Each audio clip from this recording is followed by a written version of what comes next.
코로나19 확산으로 인하여 교회에서의 모든 예배와 집회와 모임이 다 생략된 그런 상황입니다. 오늘 주일 예배도 우리들은 지금 우리 당회원들만, 장로님들만 함께하고 예배하고 있습니다. 오늘 말씀은 한 해의 마지막 주일임을 생각하고 송구 영신 예배도 드릴 수 없음을 생각했습니다. 본래 이 본문 말씀을 송구 영신 예배 때 항상 우리가 예배하면서 선포하게 되는데, 오늘은 송구 영신 예배를 이번엔 드릴 수 없기 때문에 오늘 마지막 주일을 생각하고 그 예배를 마지막 송구 영신 예배를 생각하면서 말씀을 준비했습니다. 그래서 지나온 한 해 동안을 생각해 보시는 귀한 시간 되시기를 바라고, 또한 앞으로 맞이하게 될 2021년 그 직전에 주님을 소망하면서 말씀을 듣는 시간 갖도록 하겠습니다. 오늘도 우리 주님께서 예배하신 그런 은혜와 축복이 우리 당회원 모두와 우리 열린교회 성도들 모두에게 충만하게 임하는 역사가 있기를 예수 이름으로 축원합니다. 할렐루야, 할렐루야. 기도합니다. 주님, 오늘도 우리 모두를 받아 주옵소서. 주께서 예배해 놓으신 충만한 복으로 임하여 주시옵소서. 이 시간도 선포되는 말씀 안에서 주님의 위로가 넘쳐나게 하시고 소망과 치유도 있게 하시며 믿음도 충만케 하시고 지혜와 승리도 넘쳐나게 하여 주시옵소서. 그러하시도록 성령 하나님께서 충만케 역사해 주시사 먼저 우리 영이 열려지고 마음과 생각과 눈과 귀도 열려지게 하여 주시옵소서. 오직 우리 주님 예수 그리스도만 나의 주님이요 나의 하나님으로 믿고 만나며 고백하는 복된 시간이 되게 하여 주시옵소서. 특별히 이 시간도 각 가정에서 예배하고 있는 열린교회 성도들이 그 가정마다 임재하여 주옵소서. 성령께서 그곳에도 충만케 하시고 권능과 사랑과 은혜로 더해 주시며 주의 영광과 축복이 충만한 역사가 있게 하여 주시옵소서. 감사하며 예수 그리스도 이름으로 기도하옵나이다. 아멘. 오늘 말씀을 한번 똑같이 따라서 해봅니다. 주님, 우리와 함께 계시옵소서. 다시 한번 해봅니다. 주님, 우리와 함께 계시옵소서.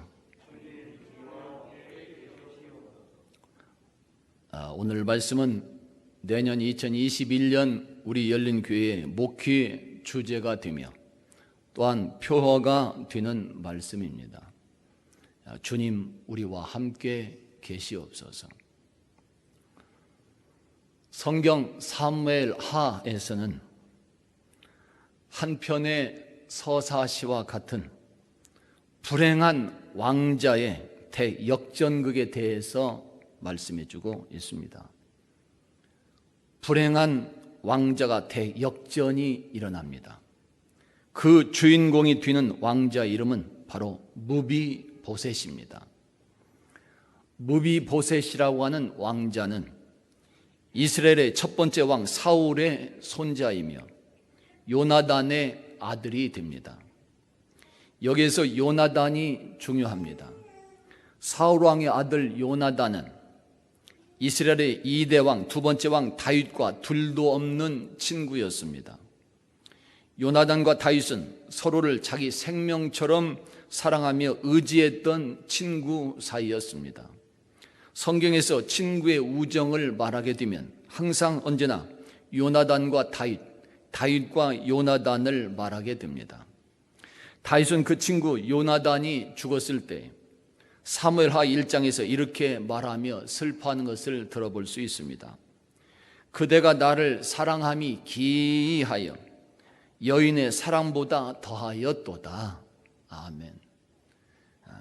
얼마나 사랑했는지 연인들과의 사랑보다 더했던 그런 아름다운 관계가 되었던 사실을 다윗은 지금 고백하고 있습니다. 다윗의 친구 요나단, 이 요나단에게 아들이 하나 있었는데 그 아들이 바로 무비보셋입니다. 그런데 이 무비보셋은 건강한 사람이 아니라 몸이 아픈 장애가 있는 장애인이었습니다. 무비보셋은 5살 때 유모의 품에서 떨어지는 사고가 발생했습니다. 유모가 사울왕과 요나단이 전쟁터에서 죽었다는 그 소식을 듣고 무비보셋을 안고, 왕자를 안고 도망치게 되는데, 그 도망 중에 그만 그 아이를 떨어뜨리게 되었고, 이때부터 무비보셋은 2발을 절게 되는 불행한 처지가 되는 것입니다. 그때부터 평생을 그렇게 지체 장애인으로 살 수밖에 없는 그런 삶이 되어버리는 것입니다. 더군다나 이 왕자 무비보셋은 그때부터 이스라엘의 왕권에서 소외가 된 채 예루살렘 성밖 로드빌이라고 하는 그런 곳에서, 로드발이라고 하는 그런 곳에서 죽은 개처럼 비참하게 살았다. 성경 사무엘하 9장은 말씀해주고 있습니다. 왕권에서도 소외가 됐지요. 모든 것이 몰락했지요. 전쟁에서도 졌지요. 몸도 지체 장애가 됐지요. 그래서 쫓겨나서 저 먼 곳에서, 아무도 모르는 곳에서 죽은 개처럼 살게 되는 그런 비참한 그런 삶을, 운명을 맞이하게 되는 것입니다. 이렇게 비참한 처지에 있던 왕자 무비보셋, 이 무비보셋이 이스라엘 역사에서 가장 위대한 왕 다윗을 만나게 되는 것입니다. 성경에서 말씀하는 다윗은 우리가 아는 것처럼 리더십이 강한 그런 군인이었으며 정치인이기도 했습니다. 그런가 하면 하늘을 보고 별을 보고 노래하는 시인이 되기도 했었고, 악기 연주로 악신까지, 악한 그런 귀신까지 물리치는 탁월한 음악인이었다고도 말할 수 있습니다. 무엇보다도 다윗은 하나님을 향한 영성이 깊은 믿음의 사람이었다는 사실을 성경은 말씀해 주고 있습니다. 그리고 그 신앙 안에서 죽었던 친구 요나단과의 약속을 귀중하게 생각했던 그런 사람입니다. 그 다윗이 이스라엘 나라의 왕으로 등극한 다음에 죽은 자기 친구 요나단을 생각하게 되는 것입니다. 그리고 친구에게 아들이 있었다는 것을 알게 됨으로써 그 무비보셋을 찾아서 만나게 되는 것입니다. 다윗 왕을 만나는 친구 요나단의 아들 무비보셋은 아버지 요나단이 죽고 불행한 왕자로 살 수밖에 없었지만, 다윗 왕을 만나게 됨으로써 다시금 왕자의 신분을 회복하는 은혜를 받고 누리게 되는 것입니다. 죽은 개처럼 천민 이하의 삶을 살았던 불행한 무비보셋은 왕의 상에서 왕자 중 하나처럼 식사를 하며 새로운 인생을 살게 되는 것입니다. 한마디로 무비보셋의 인생은 다윗 왕을 만나고 은혜를 받음으로 인해서 불행한 왕자에서 행복한 왕자의 인생으로 바꿔지게 되는 것입니다. 할렐루야. 이렇게 하루아침에 슬프고 불행한 그런 왕자의 삶에서 행복한 왕자의 삶으로 바꾸어진 무비보셋의 인생, 오늘날 이러한 축복과 은혜를 받고 살아가는 사람이 또 있습니다. 무비보셋과 같이 인생이 행복으로 바꿔진 사람들이 또 있습니다. 누구일까요? 누가 그렇게, 어떤 사람이 불행한 왕자 같은 삶에서 누가 그렇게 행복한 왕자의 삶으로 바꾸어진 그런 사람일까요? 그 사람은 바로 오늘 우리들입니다. 할렐루야. 할렐루야. 오늘 우리들이, 예수 믿음 안에서 구원받은 오늘 우리들이 바로 하나님의 왕자와 공주와 같은 사람이라는 사실을 말하고 있는 것입니다. 다시 말하면 오늘 예수 안에 있는 우리들이 바로 그렇게 무비보셋과 같이 죄로 인해서 죽을 수밖에 없는 불행한 그런 인생, 그런 삶에서 예수 안에서 예수의 은혜로 말미암아 하루아침에 행복한 삶으로 바꿔진, 생명을 얻게 되고 새로운 인생으로 살게 되고 바꿔진 하나님의 왕자요 공주와 같은 사람이라는 사실을 지금 말하고 있는 것입니다. 할렐루야. 오늘 우리들은 어떻게 해서 이러한 축복을 받고 누리게 될 수 있었을까요? 그것은 바로 은혜 아래에서 이루어진 그런 일이었습니다. 오늘 우리들이 하나님의 왕자와 공주와 같은 신분으로 살 수 있게 되었던 것은 나의 노력과 수고에 의한 것이 아니더라는 것입니다. 그것은 바로 무조건적인 하나님의 은혜, 즉 종교 개혁자 칼빈의 표현대로 말한다면 불가항력적인 하나님의 은혜로 이루어진 축복이며 선물이라고 하는 사실을 알아야 되더라는 것입니다. 할렐루야. 은혜에 대한 성경적인 정의를 말하게 된다면 은혜가 무엇이냐? 은혜에 대한 성경적인 정의를 말한다면 먼저는 주님의 은혜로운 말씀들에 있습니다. 누가복음 4장에서 예수님이 회당에서 공생의 기간 동안에 회당에서 말씀하실 때 사람들은 예수님의 입으로 나오는 그 말씀을 은혜롭게 여기고 기이하게 여겼다고 말해주고 있습니다. 주님은 바로 그렇게 그의 말씀을 그렇게 사모하는 자에게 은혜를 주시는 그런 주님이 되시는 것입니다. 이것이 바로 은혜의 성경적인 정의라고 말할 수 있는 것입니다. 말씀에서 주시는 은혜입니다. 다음으로 은혜에 대한 성경적인 그런 정의는 사랑스럽지 못한 자들에 대한 하나님의 사랑을 나타내는 것을 말하는 것입니다. 사랑받지 못할 사람인데 사랑받고 살게 되는 것, 이것이 은혜라는 것이죠. 쉽게 말해서 죄로 인해서 죽을 수밖에 없는 우리들이 구원을 받고 영생의 기쁨을 누릴 수 있게 되었던 것, 즉 불행한 우리들이 행복한 사람으로 바꿔지게 될 수 있었던 것, 그것이 바로 은혜의 참 정의가 되는 것입니다. 이러한 은혜는 아버지 하나님께로부터 임하게 되는 것이며 우리에게 향한 하나님의 사랑의 표현이라고 말할 수 있습니다. 그리고 이러한 은혜는 하나님의 아들로 오신 십자가와 부활의 예수 안에서 우리에게 임하게 되는 것이며 또한 성령 하나님을 통해서 우리에게 임하는 것이라고 성경은 말씀해 주고 있습니다. 이러한 하나님의 은혜로 말미암아 우리는 의롭다함을 얻게 될 수 있게 된 것이며 이 땅에서 구원의 기쁨도 누리며 살게 된 것입니다. 그리고 예수의 사람으로 아름답게 성장하고 성숙해지면서 드디어는 주님께서 다시 오신 그날에도 그 하나님의 은혜로 말미암아서 영생의 축복도 함께 누리게 되는 것입니다. 할렐루야. 이러한 하나님의 은혜를 확실하게 믿고 깨달았던 사람이 바로 사도 바울입니다. 그래서 바울은 곳곳에 편지를 보내게 될 때 언제나 그 편지 첫머리에서 이렇게 고백하는 것을 들어볼 수 있습니다. 우리 하나님 아버지와 주 예수 그리스도로부터 은혜와 평강이 있기를 원하노라. 아멘. 편지할 때마다 꼭 앞 그 첫머리 부분에 항상 이 말씀을 기록해서 인사를 합니다. 주님의 은혜와 평강이 너에게 있기를 원하노라. 주님의 은혜를 항상 강조하면서 인사를 합니다. 그리고 바울은 고린도전서 15장에서 종합적으로 이렇게 고백하는 것을 들어볼 수 있습니다. 그러나 내가 나둔 것은 하나님의 은혜로 된 것이니 내게 주신 그의 은혜가 헛되지 아니하여 내가 모든 사람보다 더 많이 수고하였으나 내가 한 것이 아니요 오직 나와 함께 하신 하나님의 은혜로다. 아멘. 모든 것이 하나님의 은혜로다. 바로 이것이 바울 사도의 믿음의 고백인 것이요 아버지 하나님 향한 그리고 십자가 예수와 부활의 예수를 향한 바울 사도의 변함없는 자세요 아름다운 모습이었다 말할 수 있습니다.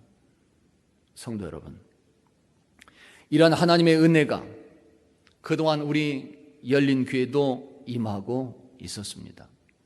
그래서 111년 전 이 땅 이곳에 하나님의 성전이 세워질 수 있었던 것이며 그 하나님의 은혜로 인하여 그동안의 수많은 고난과 환난 중에서도 승리할 수 있었고 또한 그 은혜로 말미암아서 오늘 우리들이 예배하고 있는 지금 이 성전도 이 새 성전도 새롭게 건축해서 입당할 수 있었던 것입니다. 주님의 은혜가 있었기 때문에 가능한 일이었다는 것입니다. 할렐루야. 교회만이 아닙니다. 우리들 개개인의 인생과 신앙생활에도 그동안 계속해서 하나님의 은혜가 우리에게 임하고 있었습니다. 여러분 각자의 인생의 출발부터 한번 생각해 보시기 바랍니다. 각자 인생의 출발부터 오늘날까지 인생을 한번 뒤돌아보면서 생각해 보세요. 은혜 아닌 것이 어디가 있었을까요? 주님의 은혜가 아니었으면 오늘 내가 이 자리에 와 있을 수 있었을까요? 생각해 보세요. 은혜 아닌 것이 어디 있었을까요? 보는 것, 듣는 것, 먹는 것, 은혜 아닌 것이 어디 있었을까요? 느끼는 것, 생활하는 것, 모든 것이 주님의 은혜라고 말할 수밖에 없습니다. 직장 생활하는 것, 사업하는 것, 자녀들 건강 문제들, 교회에서 직분을 감당할 수 있었던 것, 주님의 은혜가 함께하고 있었기에 오늘 우리들이 있는 것입니다. 저는 어제도 이곳 강단에서 철야 기도를 하면서 주님의 은혜를 생각해 보았습니다. 저의 출생부터 생각해 보았습니다. 성장 과정을 생각해 보았습니다. 결혼을 생각해 보았습니다. 주님의 은혜하는 것이 없었습니다. 병고침을 생각해 보았습니다. 목회 시작할 때 그때의 상황을 생각해 보았습니다. 열린교회를 처음 올 때부터 지금까지 생각해 보았습니다. 모든 것이 은혜 아닌 것이 없었습니다. 주님의 은혜가 함께 했었기에 모든 어려움을 이겨낼 수 있었고 오늘이 있었습니다. 그래서 감사할 수밖에 없었습니다. 제가 일주일에 2번씩 반드시 철야를 하는 이유 중에 하나는 주님의 은혜 때문에 그렇습니다. 또한 그 은혜를 기억하고자 하는 마음이 있기 때문에 그렇습니다. 그렇게 하지 않으면 주님이 나와 함께 하셨던 그 은혜를 내가 잊어버릴 수밖에 없기 때문에 저도 사람입니다. 저도 나약해질 수 있습니다. 주님을 생각하지 않으면, 은혜를 기억하지 않으면 저도 주님을 멀어질 수밖에 없고 사명을 감당하기가 어려울 수밖에 없습니다.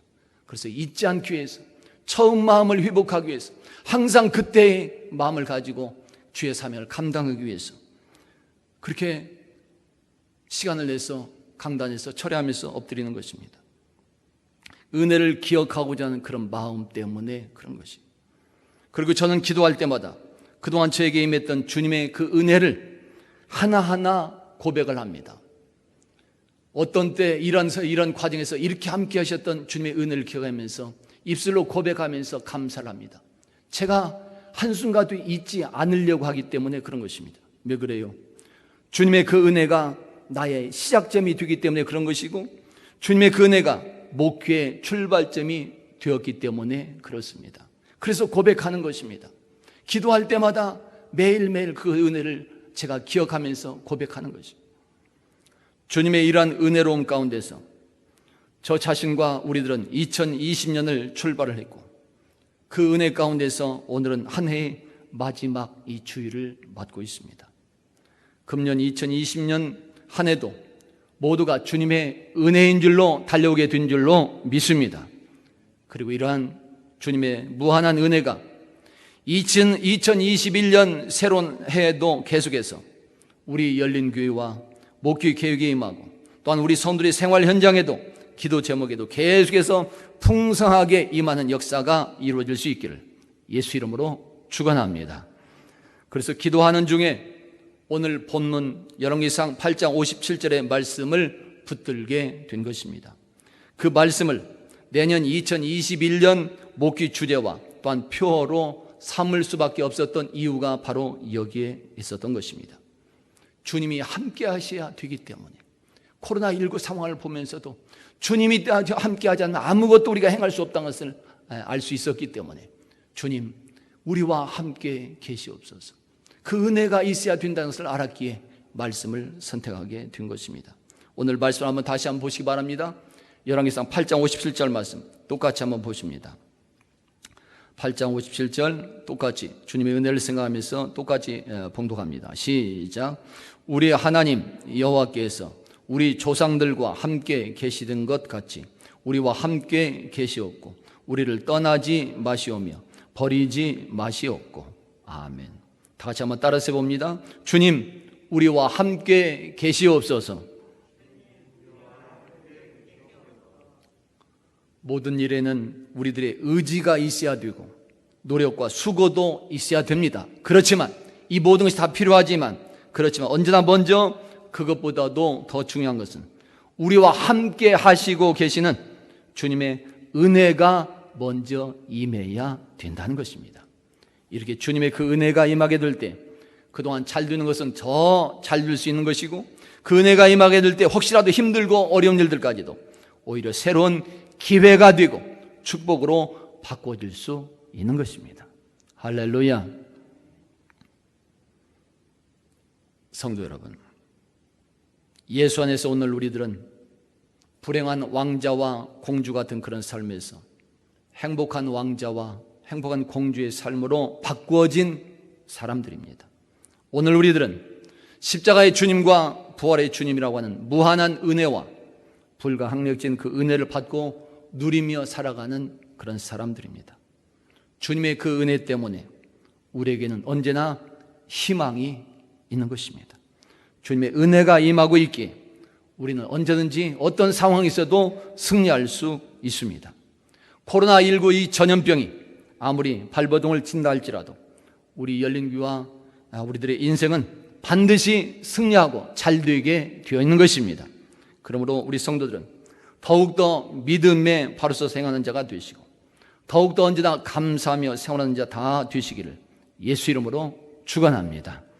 그리고 주님의 한없는 은혜 가운데서 2020년을 아름답게 잘 마치시고 주 안에서 새로운 2021년도 맞이하고 출발하여 하나님의 인류 구원 계획에 더욱더 존귀하게 쓰임받는 우리 열린교회와 성도들이 모두 다 될 수 있기를 예수 이름으로 축원합니다.